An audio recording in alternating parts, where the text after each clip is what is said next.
Ողջույն սիրելի հետևորդներ, սա Midea Media Club-ն է, մենք շարունակում ենք միասին հետևել ֆուտբոլի աշխարհի առաջնությանը, որն ընթանում է Հյուսիսային Ամերիկայի 3 երկրում, Ամերիկայի Միացյալ Նահանգներում, Մեքսիկայում եւ Կանադայում։ Ավարտվեց խմբային փուլը, թվում էր 3 մեկնարկեց առաջնությունը, բայց ամենամեծ հատվածը այս առաջնությանն արդեն պատմություն է եւ ձևավորվել են 1/16-րդ եզրափակչի զույգերը։ Հիմա միասին ամփոփենք խմբային փուլը եւ հասկանանք ինչ հավակնություններ ունեն play-off դուրս եկած հավաքականները։ 1/16-րդ եզրափակչում թիմերը պայմանական 2 հատվածի են բաժանված, աջ եւ ձախ ընդունված է ասել, դա նշանակում է, որ օրինակ ձախ կողմում տեղ գտած հավաքականները կարող են հաջող ելույթ ունենալու դեպքում միմյանց հանդիպել մինչեւ եզրափակիչ։ Իսկ մյուս կողմի ներկայացուցիչների հետ կարող են հանդիպել միայն եզրափակչում կամ երրորդ տեղի համար խաղում։ Եվ սկսեմ քննարկումը այսպես ասած ձախ կողմից Գերմանիա, Պարագվայ, այսպիսի զույգ է ձևավորվել, Գերմանիայի հավաքականը բավականին վստահ հանդես եկավ խմբային փուլում, թեև ունեցավ մեկ շատ դժվարին հանդիպում Կոտ դ'Իվուարի հետ եւ վերջին ոչինչ չնշանակող իր համար խաղում անգամ պարտվեց Էկվադորի հավաքականին, բայց իր գլխավոր խնդիրը Բունդեսթիմը լուծեց, գրավեց առաջին տեղը եւ վստահ դուրս եկավ play-off։ Պարագվայը դա արեց խմբում միայն երրորդ տեղը գրավելու շնորհիվ եւ սա հաստատում է այն կարծիքը, որ այս զույգում կա ակնհայտ ֆավորիտ Գերմանիայի հավաքականը պետք է որ լուրջ խնդիրներ չունենա, թեև թերագնահատել հարավամերիկյան ոչ մի հավաքականի չարժե եւ խմբային փուլում շատերը դրանում համոզվեցին, մենք այդ մասին դեռ խոսենք։ Ամեն դեպքում Գերմանիա-Պարագվայի դիմակայությունում ակնհայտ առավելություն տալիս եմ Յուլիան Նագելսմանի գլխավորած թիմին։ Հաջորդ զույգը Ֆրանսիա-Շվեդիա, Ֆրանսիայի հավաքականն այն սակավաթիվ հավաքականներից մեկն է, որը խմբային փուլում հաստատեց իր շատ բարձր կարգը, առավելագույն միավոր վաստակած 3 հավաքականներից մեկն է, Ֆրանսիան 9 միավորով դուրս եկավ խմբից եւ երկրորդ անընդմեջ հանդիպումն են ֆրանսիացիներն անցկացնելու սկանդինավյան հավաքականի հետ։ Խմբային փուլի վերջին տուրում Նորվեգիան էր մրցակիցը, շատ հետաքրքիր էր, որ Նորվեգիան Ֆրանսիայի հետ խաղին դուրս եկավ ամբողջությամբ երկրորդ կազմով, որովհետեւ արդեն ապահովել էր երկրորդ տեղը եւ չցանկացավ իր առաջատարներին ռիսկի ենթարկել, գիտակցելով միգուցե որ միևնույն է պարտվելու է այդ խաղում, Հոլանդը եւ նրա մի քանի թիմակիցներ ստացան հանգստանալու հնարավորություն։ Ֆրանսիան դրանից իհարկե չզարմացավ, իր խաղը խաղաց, Ոսման Դեմբելեի ֆանտաստիկ ելույթը հետ-թրիկով, Կիլիան Մբապեն ճիշտ է գոլ չխփեց, բայց նորից ակտիվ էր, գոլային փոխանցում կատարեց, մի խոսքով Ֆրանսիան ցույց տվեց, որքան լուրջ է տրամադրված։ Եթե համեմատենք Նորվեգիային եւ Շվեդիային, երևի Նորվեգիայի հավաքականի երկրորդ կազմը մոտավորապես այն է, ինչ Շվեդիայի հավաքականի հիմնական կազմը։ Այո, Շվեդիան մեծ դժվարությամբ միայն ազգերի լիգայի շնորհիվ դուրս եկավ աշխարհի առաջնային եզրափակիչ փուլ, այստեղ խմբից շատ մեծ դժվարությամբ երրորդ տեղով դուրս եկավ եւ առաջարկել ինչ-որ բան Ֆրանսիային դժվար թե կարողանա Շվեդիայի ընտրանին, հետեւաբար այստեղ կանխատեսում են Ֆրանսիայի հավաքականի գերվստահ հաղթանակը եւ դուրս գալը 1/8 եզրափակիչ։ Հարավաֆրիկյան Հանրապետություն Կանադա, սա առաջին դիմակայությունն է 1/16-րդ եզրափակչի ըստ հերթականության, այսօր այդ հանդիպումը կայանալու եւ բացելու է play-off-ը, առաջին անգամ իրենց պատմության մեջ այս երկու հավաքականները դուրս են եկել play-off աշխարհի առաջնության, իհարկե ձևաչափի փոփոխությունը դրան մեծապես նպաստեց, եթե սկսվեր ամեն ինչ 1/8 եզրափակչից, դժվար թե Հարավաֆրիկյան Հանրապետությունը Կանադան այստեղ լինեն, բայց եղան Կանադան նաեւ այն բանի շնորհիվ, որ տնային որոշ չափով տնային առաջնություն է անցկացնում եւ շատ մեծ աջակցություն ունի, իսկ Հարավաֆրիկյան Հանրապետության հավաքականը կարողացավ խմբում անգամ երկրորդ տեղը գրավել Մեքսիկայից հետո եւ հարավաֆրիկացիների համար սա մեծագույն տոն է։ Ասել, որ Կանադան այստեղ ֆավորիտ է, իհարկե գայթակղիչ է, բայց ես չէի շտապի պայքարից դուրս թողնել հարավաֆրիկացիներին, որովհետեւ նրանք ֆիզիկապես շատ ամուր են եւ նրանք միգուցե նույնիսկ աշխարհի առաջնությունում վերջին ժամանակաշրջաններում ավելի մեծ փորձ ունեն, ավելի մեծ փորձ ունեն նրանց խաղացողները եվրոպական ակումբներում հանդես եկող աշխարհի առաջնությունների մասին էր խոսքը հավաքականի մակարդակով, իհարկե եւ հարավաֆրիկացիները կարող են այստեղ կապել շատ լուրջ պայքար եւ ինչու ոչ դուրս թողնել պայքարից Կանադայի հավաքականին, բայց ամեն դեպքում բոլոր մասնագետների այսպես գնահատմամբ փոքրիկ առավելություն հյուսիսամերիկյան հավաքականը կունենա։ Այս զույգի հաղթողը 1/8 եզրափակչում խաղալու է Նիդերլանդներ Մարոկկո զույգի հաղթողի հետ, Նիդերլանդների հավաքականին շատ հեռու ճանապարհ էին կանխատեսում մասնագետները եւ նարնջագույնները կարծես թե դեռ հուսախաբ չեն անում, նրանք իրենց խմբում վստահ գրավեցին առաջին տեղը, թեև ամենապինդ հավաքականին այդ խմբում Ճապոնիային հաղթել չկարողացան, դա մեկնարկային տուրում էր, բայց հետո հոլանդացիներն ամեն ինչ վստահ արեցին, արդյունավետ ֆուտբոլ խաղացին եւ առաջին տեղով շարժում են առաջ։ Իսկ ահա նրանց մրցակիցը Մարոկոյի հավաքականը եւս մեկ անգամ ցույց տվեց, որ 4 տարի առաջ Կատարում տեղի ունեցած ընդհանրապես պատահականություն չէր։ Մարոկոն կարողացավ ոչ ոքի խաղալ Բրազիլիայի հետ, բայց հետո խփած եւ բաստողած գնդակների տարբերությամբ զիջեց առաջին հորիզոնակապենտակամպիոններին եւ երկրորդ տեղով դուրս եկավ։ Դա նշանակում է, որ մրցելու է Նիդերլանդերի հետ շատ բարդ մրցակցի, միևնույն ժամանակ Մարոկոն ինքը բարդ մրցակից է Նիդերլանդերի համար, այստեղ շատ հետաքրքիր համառ պայքար է կանխատեսվում, որոշակի առավելությամբ այո հոլանդացիների, կարծում եմ ամեն ինչ կլինի, բայց ընդհանրապես չեմ զարմանա, եթե Մարոկոյի հավաքականը կարողանա դուրս թողնել պայքարին, իդեպ շատերի վստահմամբ աշխարհահռչության հաղթողի կոչման գլխավոր ֆավորիտներից մեկին։ Շարժվենք առաջ, Պորտուգալիա, Խորվաթիա եւս մեկ հնչեղ եվրոպական այս անգամ դիմակայություն եւ մաքուր եվրոպական, ու այստեղ Պորտուգալիայի հավաքականը կարելի ասել ինքը իր գլխին բերեց այս պատմությունը, ոչ թե խոսքը խորվաթների հետ հանդիպումն է այս փուլում, այլ այն պոտենցիալ ճանապարհը, որը կարող են պորտուգալացիներն անցնել։ Խորվաթիային հաղթելու դեպքում Իսպանիա, հետո հավանական է Ֆրանսիա եւ այսպիսի ճանապարհով անցնել ու հասնել եզրափակիչ ծայրահեղ բարդելիներ։ Իսկ մեղավոր են նորից ասեմ իրենք պորտուգալացիները, որոնք չկարողացան խմբում գրավել առաջին տեղը։ Կոլումբիայի հետ ոչ ոքի վերջին խաղում ու եթե դիտել եք այդ հանդիպումը կհամաձայնեք, որ այնտեղ թելադրողը ոչ թե պորտուգալացիներն են, այլ կոլումբացիներն։ Նրանք ավելի շատ հնարավորություններ ունեին, նրանք նույնիսկ գոլ խփեցին, որը շատ տարօրինակ կերպով վերագրեցին խաղից դուրս վիճակի եւ չհաշվեցին։ Ընդհանրապես կարող էր պարտվել Պորտուգալիան, թեև դա չէր ազդելու վերջնական դասավորության վրա եւ Պորտուգալիան միևնույն է երկրորդը կլիներ։ Այնպես որ եկավ այս բարդ հատվածը Պորտուգալիայի հավաքականը ու սկսելու է խորվաթների հետ, որոնք այո ծեր թիմ են բերել Հյուսիսային Ամերիկա, բայց ցույց տվեցին, որ շարունակում են մնալ իրենց մակարդակի վրա, երկրորդ տեղը գրավեցին իրենց խմբում եւ դուրս են եկել play-off հերթական անգամ խորվաթները, իսկ որ Խորվաթիան կարող է հաղթել յուրաքանչյուրին play-off-ում, մենք դրանում արդեն 20-30 տարի պարբերաբար համոզում ենք, հետևաբար պորտուգալացիները պետք է շատ եւ շատ ուշադիր լինեն։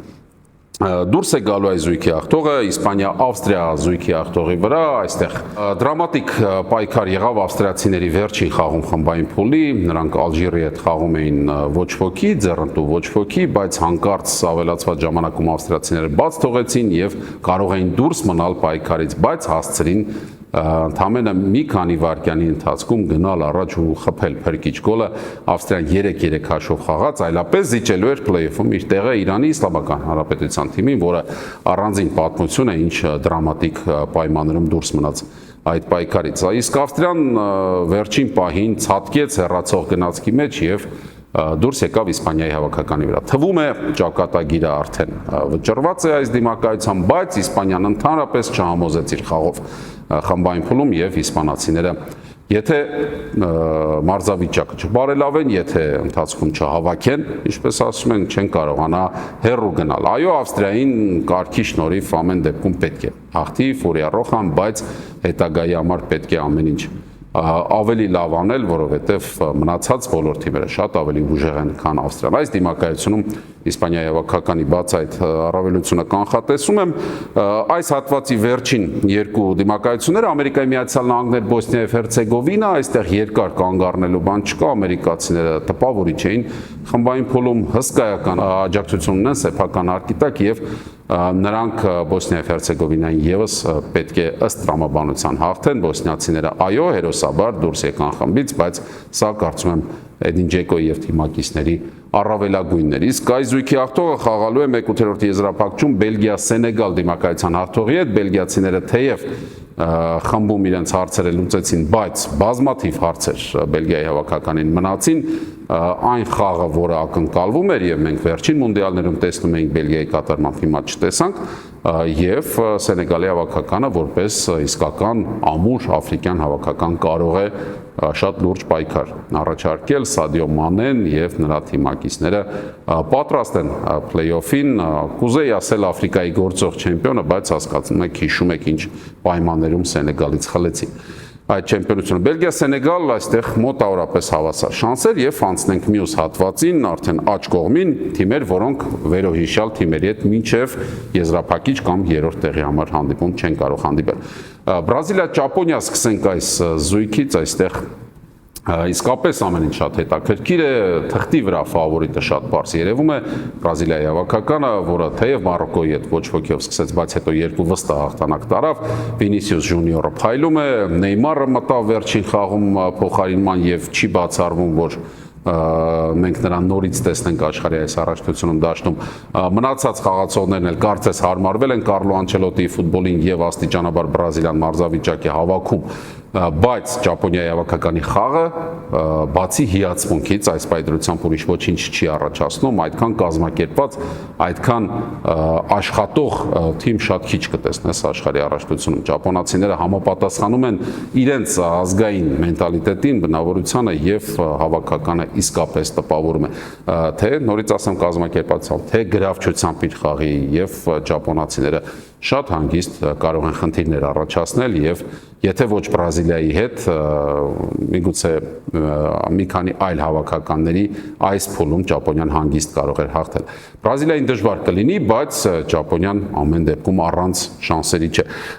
Հաջորդ զույգը այստեղ Կոտ դ'Իվուար Նորվեգիա, Նորվեգիայի մասին արդեն որոշ չափով խոսեցի, նորվեգացիների առաջատարները հանգիստ ստացան Ֆրանսիայի հետ խաղում եւ թարմ ուժերով մոտենում են աֆրիկյան մեկ այլ ամուր հավաքականի հետ դիմակայությանը, Կոտ դ'Իվուարը լավն է, Կոտ դ'Իվուարը կարող է շատ բան անել, բայց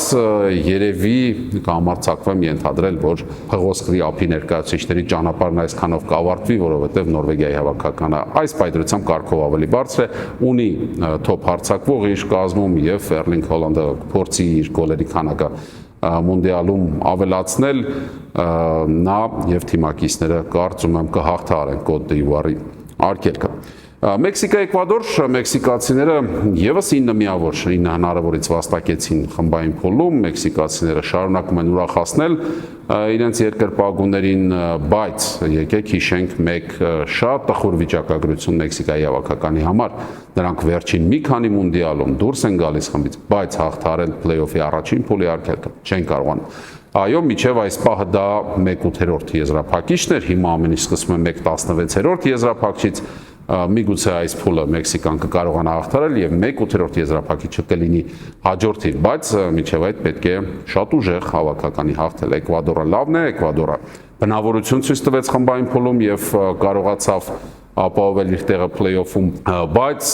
Լեպլեցուն ստադիոնը մեքսիկացիների ճնշումը կարծում եմ անհաղթահարելի կլինի այս անգամ Էկվադորի հավաքականի համար եւ կանխատեսում եմ Մեքսիկայի դուրս գալը 1/8 եզրափակիչ, իսկ այնտեղ արդեն սպասում է Անգլիա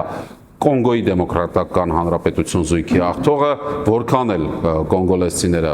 տպավորեցին իրենց բնավորությամբ եւ նվիրված խաղով, բայց Անգլիայի պես թիմին հաղթել փլեյօֆի առաջին փուլում դժվար թե կարողանան, Անգլիան շատ արդյունավետ սկսեց այս առաջնությունը Խորվաթիային 4 գոլ խփելով, հետո եղավ Գանայի հետ գոլազուրկ ոչ ոքի, հետո շատ համեստ հաղթանակ Պանամայի նկատմամբ 2-0 հաշվով, բայց միևնույն է Անգլիայի հավաքականն իր մակարդակի վրա մնում է, Հարի Քեյնը եւ Ջուդ Բելինգհեմը կարողանում են տանել իրենց հետևից թիմակիցներին եւ Անգլիան այստեղ բաց այդ ֆավորիտ է եւ կարծում եմ խնդիրներ չպետք է ունենա։ Արգենտինա Կաբո Վերդե ամենասպասված երևի դիմակայությունը ոչ թե զուտ վերնագրով, այլ այն տեսանկյունից, որ ամենա պոպուլյար դարպասապահ այս առաջնության Ոզինյան հանդիպելու է իր կուռքին Լիոնել Մեսսին։ Այո, նրանք գրեթե հասակակիցներ են, բայց Ոզինյան չի թաքցնում, որ հիանում է Լիոնել Մեսսի ամբողջ կարիերայով եւ ժամանակին ասել էր, որ երազում է մի օր հանդիպել Լիոնել Մեսսիին խաղադաշտում եւ այդ պահը եկա։ Կաբո Վերդեն հերոսաբար դուրս եկավ բավականին բարդ խմբից, որտեղ աշխարհի 2 չեմպիոնի հետ էր մրցում իդեպ, բայց հիմա խաղալու է աշխարհի գործող չեմպիոնի հետ, Արգենտինայի հետ, որի կազմում Լիոնել Մեսին շարունակում է հրաշքներ գործել, նրա ռեկորդների մասին արդեն խոսել ենք, նա 1 գոլ